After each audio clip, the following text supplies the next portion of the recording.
నమస్తే. అందరికీ స్వాగతం పలుకుతున్నది ప్రొఫెసర్ దుగ్గిరాల రాజకిషోర్, విశాఖపట్నం. నేటి ప్రసంగ అంశము సంధ్యావందనం. సమాజాన్ని రక్షించాలన్నా, దోపిడీ చేయాలన్నా బుద్ధిజీవులకు, మేధావులకు చాలా సులభము.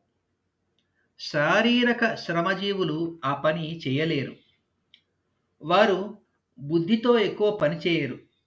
వారి బుద్ధి పెడదారి పట్టడానికి అవకాశం తక్కువ. బుద్ధిని దోపిడీ వైపు కాకుండా సమాజ రక్షణ వైపు మళ్లించవలసిన బాధ్యత ప్రధానంగా బుద్ధిజీవులది. ఈ బాధ్యత పట్ల నిబద్ధతను పెంచే ప్రక్రియ సంధ్యావందనము, ధ్యానము, యోగము. ఈ సంధ్యావందనాన్ని బుద్ధిజీవులు మానేశారు. ఉన్నత ఉద్యోగులకు సమయం లేదు. ధనవంతులకు ఆ ధ్యాసే లేదు.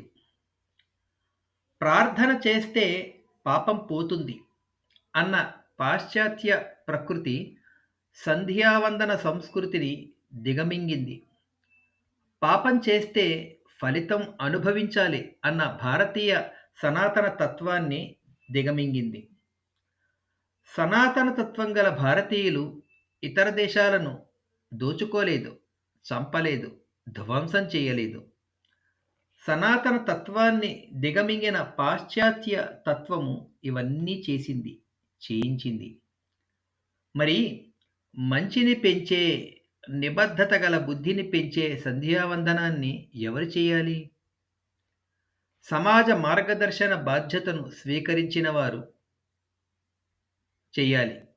ఎందుకంటే తమ బుద్ధి అడ్డదారులు తొక్కకుండా ఉండేందుకు.